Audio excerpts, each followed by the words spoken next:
Ooh. Hello, everyone. For those of you that don't know me, I am Beth Lynch. I am an intuitive teacher, spiritual teacher, medium, author, and I love sharing on the topic of spirituality, obviously. This topic, I think, is very misunderstood. I think a lot of people do not really understand the essence sometimes of the word spirituality. So I'd like to share that with you. My version is to think of it as like the spirit of life. In our spiritual essence is our creativity, is our intuition, is our compassion, is our connection to eternal life. And in that understanding and in that acceptance of that, I guess I would say, you allow yourself to you allow yourself to be more open to the higher aspect of yourself. I know in the spiritual, metaphysical terms, we hear the higher self, the higher guides. And in order to really be connected to your higher guides and intuition, you do have to understand or be devoted to raising your frequency up to that vibration. So now we're already moving in. I maybe jumped ship a little here, moving into the understanding of energy and spirit. And spirit is energy. All things are energy. I don't think this is anything new to a lot of people. And if it is, then hopefully you're going to have more of an understanding of it tonight. So basically, when you look at the way I like to explain it, and I guess I should share maybe a little bit about how I've really come to understand it. And over 25 years now, I've been practicing meditation and practicing, self-awareness, living more consciously, and to be conscious of what we're doing, conscious of what we're thinking and feeling. So that drives us right into the good old law of attraction that is, as I say, always working no matter which way you're thinking. And a way I like to break down the law of attraction is thoughts plus emotion equals conditions of all experiences and relationships and what you're going to manifest. So there's the formula. And in my own journey, and I find that often death is what propels many people into wanting to understand life more. And through the death, you will learn to understand life more. And you will also learn to understand the in-between a lot more.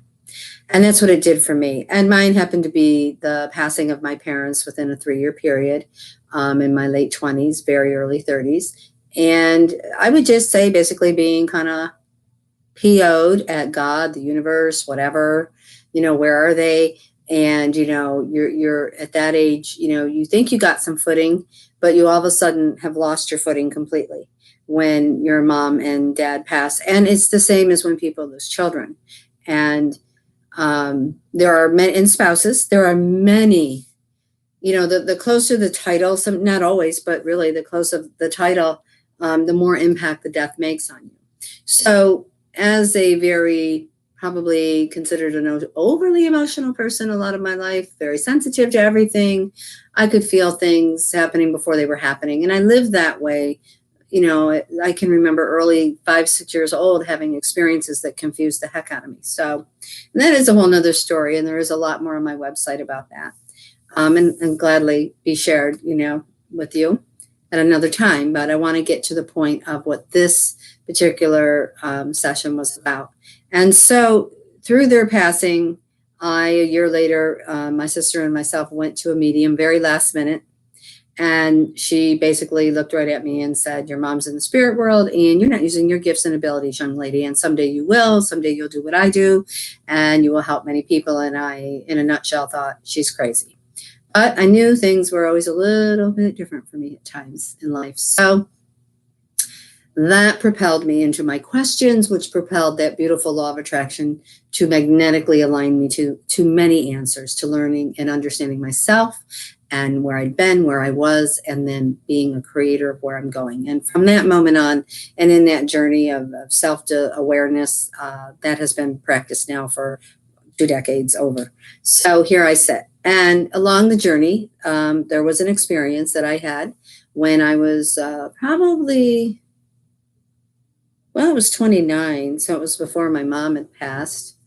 Yes, my dad had passed. And and this gets to the theme of the evening, the effect of pharmaceuticals on the mind, body, and spirit. And I consider myself to be a humble um, educator on that.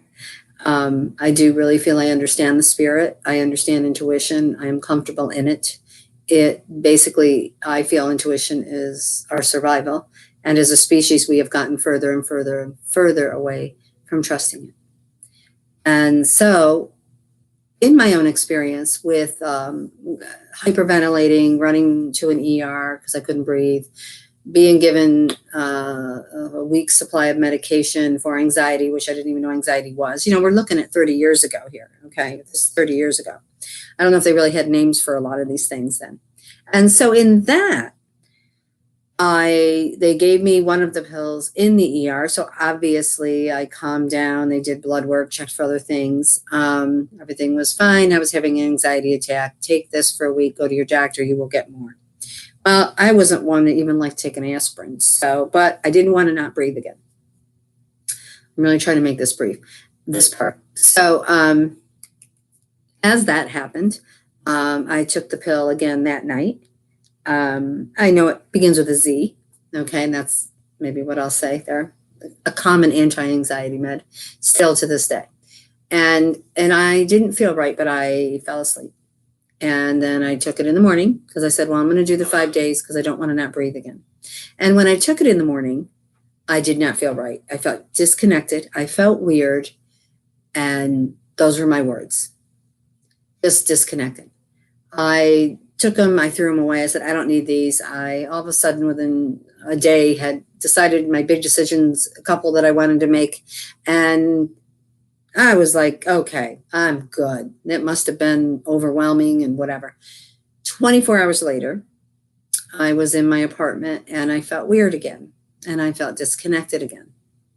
And I felt like, whoa, and in seconds, I saw myself walk by. When I walked by, of course, it was like a hologram of me. I was like, oh my God. And then I heard a voice. And this is a little graphic, but I heard a voice say, get your gun and blow your head off. And it was a little bit firmer than I just said. And I, at that point, was like, what the beep was that? I heard it a second time and it yelled at me. Now I got scared. I called a friend who luckily lived about 45 seconds away. And she was probably well on her way when I said, get over here and get my gun out of my house. I did have a loaded gun in my house at the time because I used to go target practice.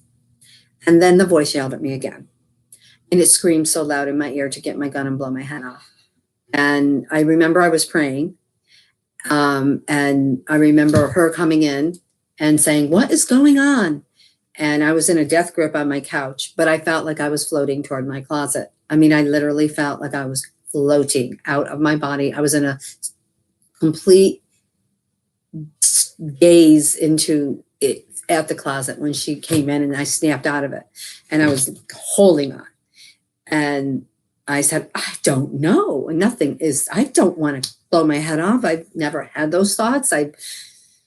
Nothing was that bad. And, I know that that's not the case for some people on medication, and for some people not on medication, they have those thoughts and they very seriously. But in my case, no, I did not have those thoughts. I was not thinking in that way. And so she said, well, what happened when you went to the ER? I said, I don't know. They gave me some medicine and it made me feel weird. So she ran to the basket and she pulled it out and she said, this is capital Z. You can't just stop. And I said, well, I'm certainly not taking it if this is what it's doing. I only have 3 in me in a 2-day period. So away we went. She stayed close. I was fine. I felt fine. I was a little shook up. Well, fast forward 15 years, 16 years, I am now actually gone through a lot. And my mom ended up dying tragically. And I, all of a sudden, the medium and then self-awareness, growth, learning. My abilities were getting stronger, picking up on things of more higher vibration to help people. And fast forward 15 years, now I'm helping others. And I started to get a lot of suicide, people coming to talk to people who committed suicide. Now, of course, I don't know that when they come to me. So I started to get some interesting visions, if you will. I would see a flat line and a Picasso. And it became very clear after in a month or so that I was, when I would see that, I would begin, all of a sudden, it would definitely be someone who had taken their own life. And then it would become very clear that medication was involved every single time. So after a month of getting, a few of these, and it was not the norm, if you will, for me in my channeling, at that time, I began to get more and more. And after a few months, it was probably mind-boggling to me how many were coming like that. And how come I would see Flatline and Picasso? I didn't 100% understand it at the time, but I did understand Flatline means, we're not here. But they were showing me their perception of what they were feeling in moments before. And then the Picasso, I never realized, because I never knew much about art and history like that. But a friend of mine, a teacher, had shown me at some point, and it was probably quite a few years after I had realized what I was doing, and it was obviously helping people understand that their loved one didn't really want to take their life. And these were the cases I was getting. So she said that when Picasso started to do the distorted art, because we would look at a Picasso and go, well, eyes, nose, ears, mouth. What the people in spirit were telling me was a Picasso would make them go, ouch. I don't know. It was distortion, distorted reality is the words I was feeling. So they were showing me that he was actually suffering with depression. And I think, if I'm not mistaken, getting the actual shock therapy when he was doing that artwork. So I hope I'm correct on my history, but that's what I was told. And I thought that was quite interesting because now I understood the Picasso, because I knew that reality was distorted. And that was very clear. So I began to understand that eventually stopped. I don't really see that anymore. But there was one particular woman who came to me, and her son, he was, again, with the sensitivity to spirit as a medium, we are mediators between what is spirit, what is non-physical, and what is physical. Okay. Do you wake up one morning and say you want to be a medium? Probably not. You have had experiences in your life. Some people have even had accidents that jolted them into this vision and knowing. There's so many unbelievable, beautiful stories.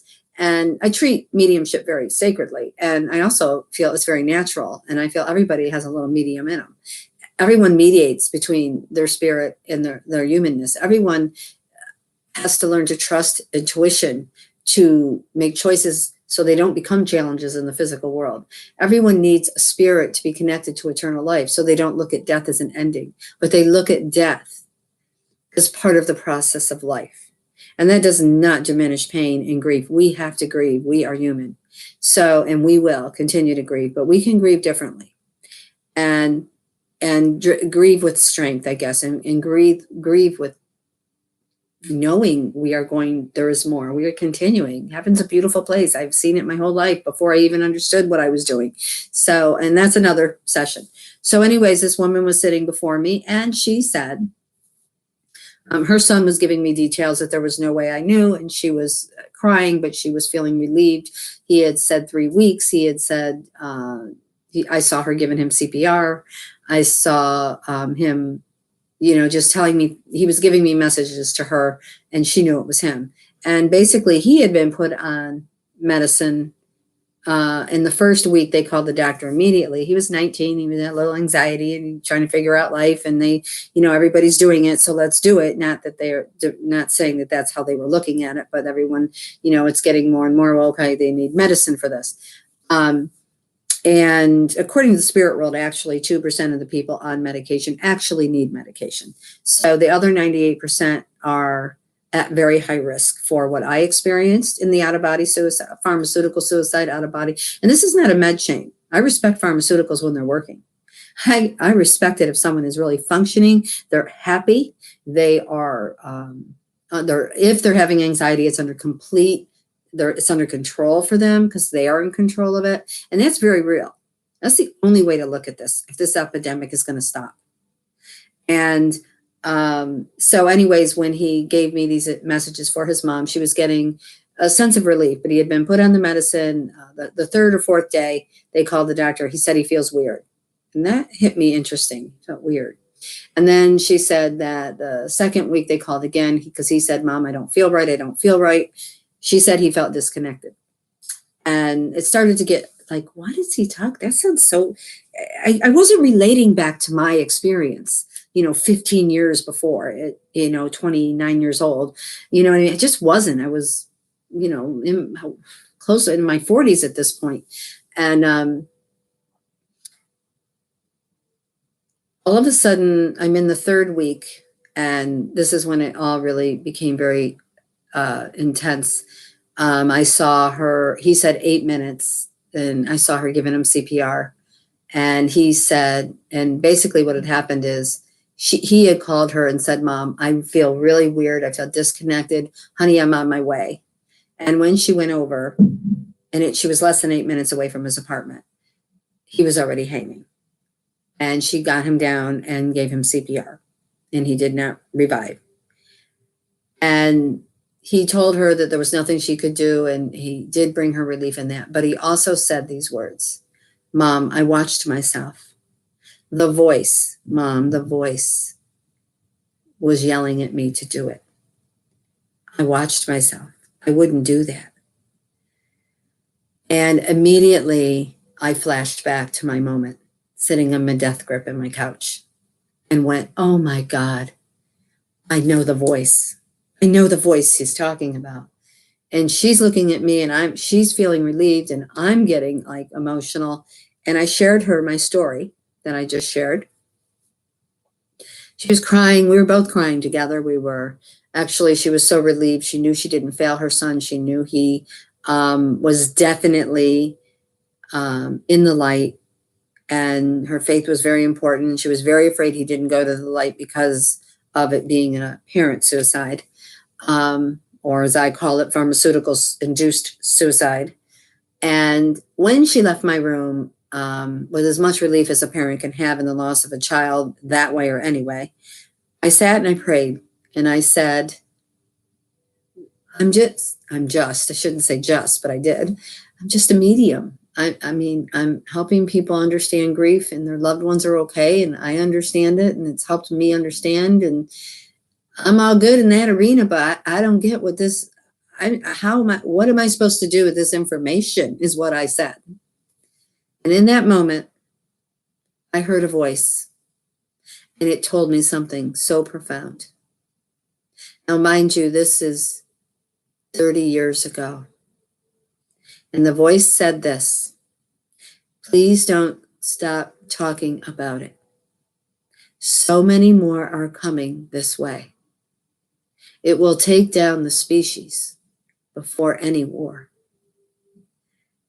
Needless to say, I had tears running down my face. I was very emotional. And I said, I won't stop talking about it. I'll do whatever I can. And at that moment, I definitely became a messenger of something bigger than I ever thought I could imagine. And in the last 15 years, I've watched a decline of a species in their mental health. So when people want to get a little with me about it, and well, you don't know what it's like. Yes, I do. I've heard the voice. No, I don't.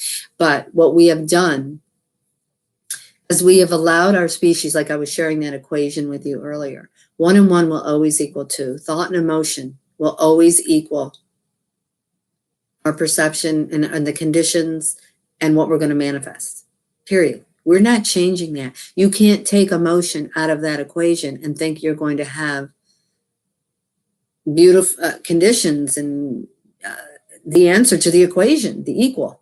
So medication, many, will numb the emotion. And anyone wants to argue that? That's what it does. It numbs emotion. Well, guess what else it numbs? Happy emotions. The ability to feel happier or in a higher frequency. Let's go energy here. Let's go science, because it's spiritual, because it numbs, it dulls the spirit, it dulls the higher senses, it dulls intuition, it dulls creativity. Look at all the beautiful creative people in the limelight who have crossed because of pharmaceuticals. I don't want to name names. because of the respect of those families, but some of them. Look at Prince, Michael Jackson, Marilyn Monroe. Who else do we got? Heath Ledger. Now, these were not some of these were not suicides. They were just, their bodies just gave out. Their bodies just gave out because of the amount of medicine. Elvis. But there are some that were suicides.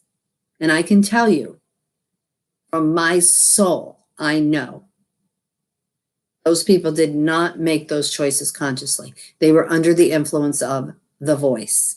And with all due respect to an interview I read that Robin Williams talked about before he suicide, apparently, that he heard a lower power voice that used to tell him to do bad things. Now, what is bad? Who knows? You know, it was Robin Williams. He was loved by many. He was a comedian. I mean, he was just an amazing human being. And to have to, and with people he loved dearly around him. And I know there's a lot of this. Well, he wasn't on med at the time. Well, when you're on medication, in the article I read, he had been on, you know, pharmaceuticals to help with addiction and other things, which is a big thing with the addiction in these meds. You can't cure addiction with addictive chemicals. Okay? You can't medicate young children with Adderall, which is crystal meth in lower components. Google it. And think that they're not going to grow up and be addicted or draw energetically. They're in a frequency of addiction. You've got to look at the science of this, or the energy. And spirituality answers. It's the missing link to what's going on with addiction, to mental health issues. But everybody seems to be very afraid to bring in the spiritual element. Well, I'm not, and I never will be, because I made a promise. I made a promise 15 years, oh no, it's longer than 15 years ago, but do the math. I made a promise that I would not stop talking about it. And the more I drew people coming to me to understand suicide from loved ones, and 99.9% are pharmaceutically induced. It is taking down our species. It is in every school shooter. Look at the news.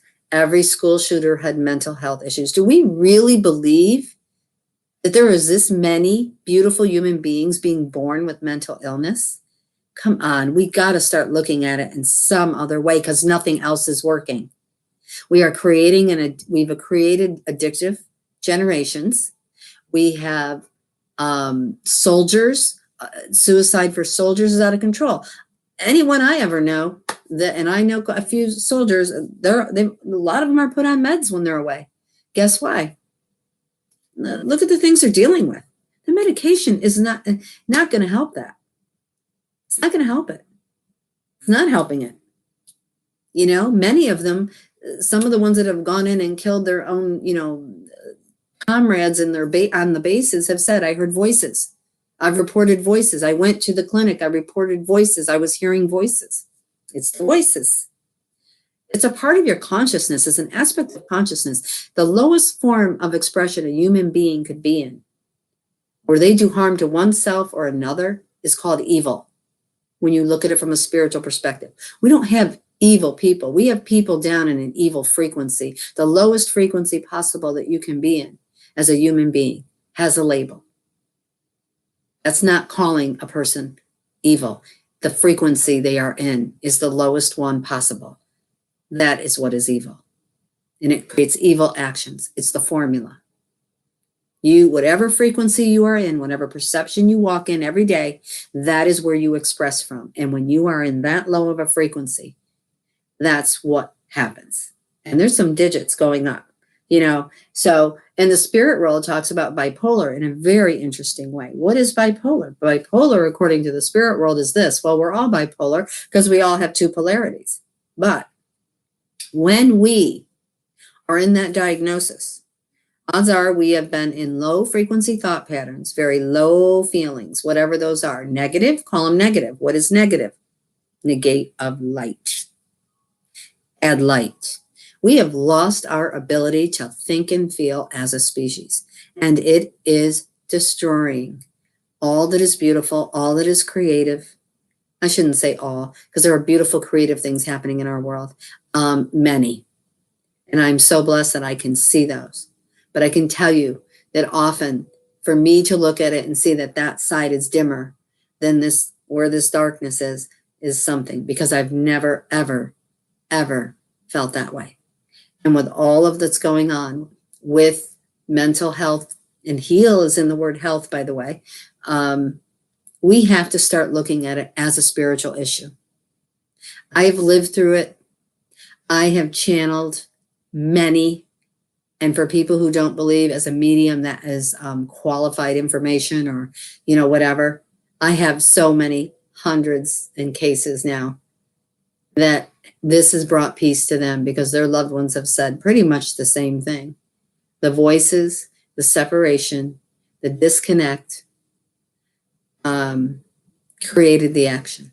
I've had some cases where people have said there was nothing in their system. Nothing. We had an autopsy. Nothing. I said, they're showing me a pill bottle. That's their way of saying there was a prescription involved. I won't argue. I respect that, but take this information, take my article, and, know they're in the light, and we get to a place of where we can agree. And I saw a glove box in this particular case. I go, you got to look in the glove box of his truck. That's what he's saying, glove box in the truck. Well, we cleaned out his truck. They called me 2 days later. Somebody went back to the glove box, and in a little area in the glove box were his antidepressants. Nobody knew he was on them. He was keeping them in the glove box because, I don't know, maybe he just didn't want anybody to think he was that down. So, I've seen cases like that. I've seen acne medicine. I've seen birth control. A couple girls who have taken their own life, and they literally said the brand, which I'm not going to say, ends with a Y though, but it's off the market now. But I'm sure they have something else out there. According to the spirit world, there was Xanax being put in it. Imagine that. Yep. Hard to believe. It was the happy pill, so they said, so they called it. I always look at that, do the math, and you can figure out what it is probably. But the thing, and the reason that I put this out today is, it is so important for us to start understanding the effect of pharmaceuticals on the mind, body, and spirit. And if we learn to respect that, we can actually let those who really need the help, that really need the pharmaceuticals to help them, will get what they need. And those who don't really need it will start to, live more consciously.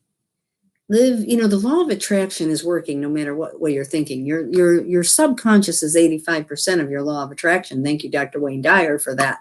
I believe he was the original of that number, but maybe he quoted somebody else. I don't know. But anyways, and I know I've read it and heard it on his audios. And so the 85%, that means 85% of what you're not even thinking is running your law of attraction. Imagine what we stuff down there. Sometimes it is childhood trauma. Sometimes it is things like that. But in our spirit, we have the ability to cope with pretty much almost anything.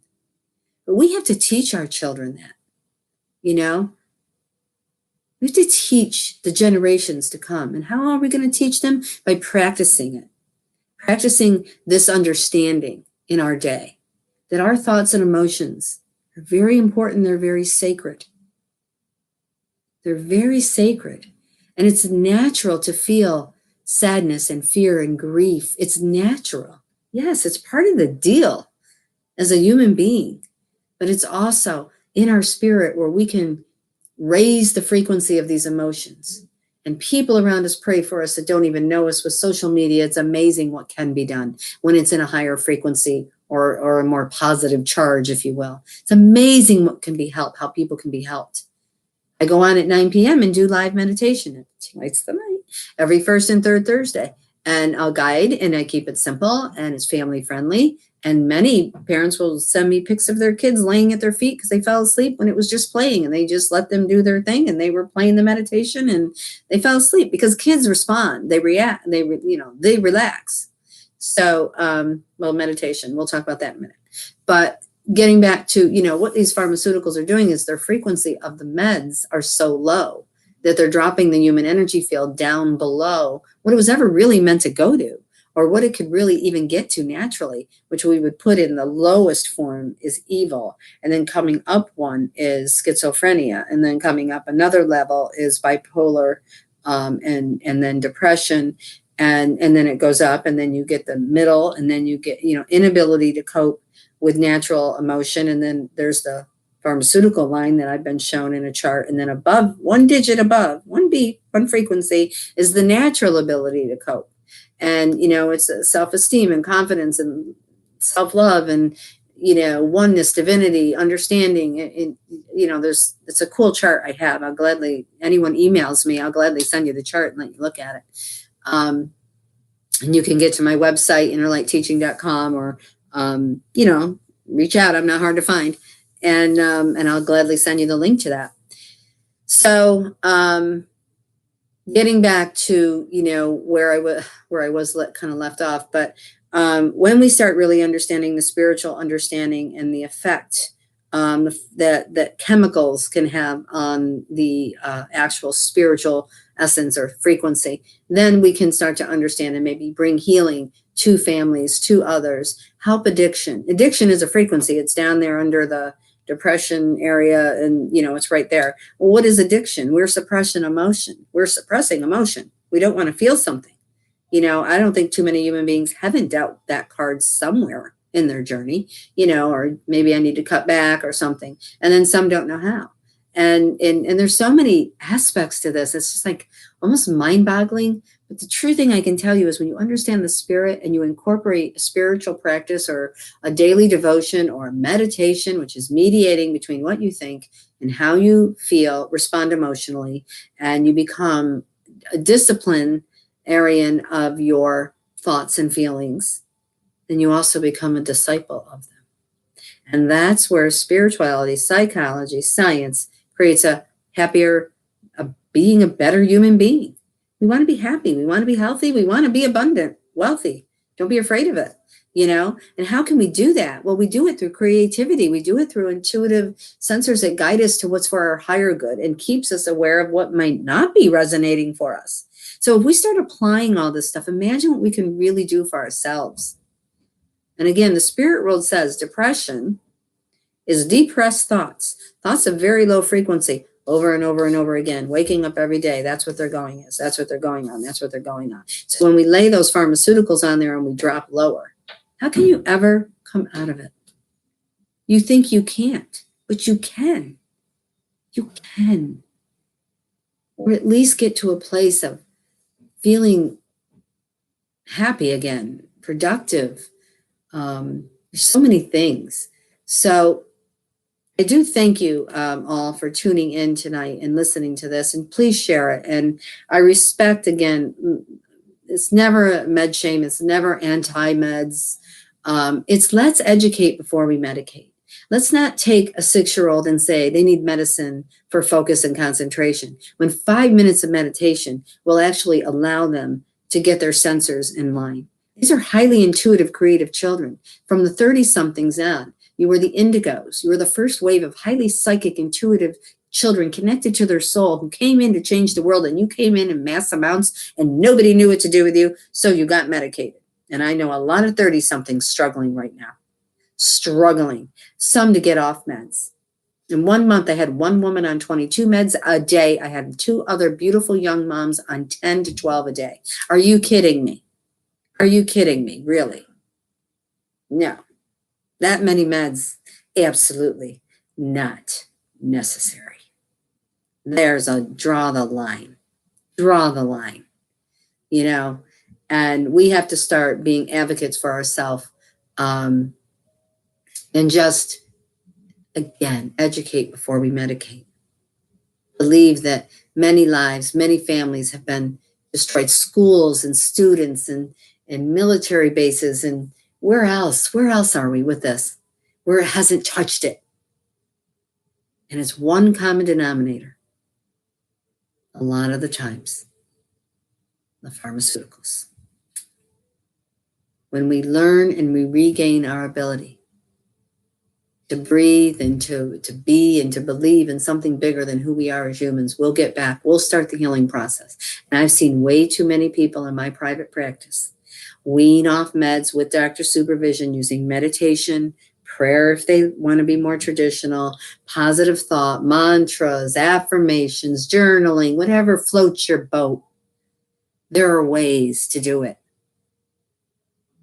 And they get off those meds. I volunteered at a mental health clinic for quite a few years, and many of those people were on 9-10 meds a day. And I still see them walking downtown or shopping or something and say, I'm still only on 1 med a day. Come on. These are people in the clinics. They have nowhere else to go. That's where they go to spend their day. And they would meditate once a week with me. It isn't about me. It's about learning these higher, more natural ways to understand and to respect if pharmaceuticals are involved, to pay attention, to know if there's some thoughts or voices that are kind of, taking your reality and distorting it. There's so many things we can tap on this subject, and I'm going to continue to do more of these and educate on it respectfully. And hopefully we save lives. We save families. We help a species. And that's why we're here.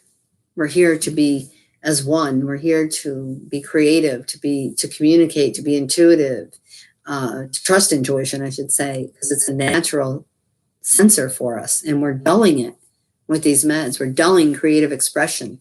We're dulling it. We can't do that anymore. So on that note, I am going to have to end this stream. I thank you so much. Please feel free to share it. Any questions, just shoot me an email. It's on my website.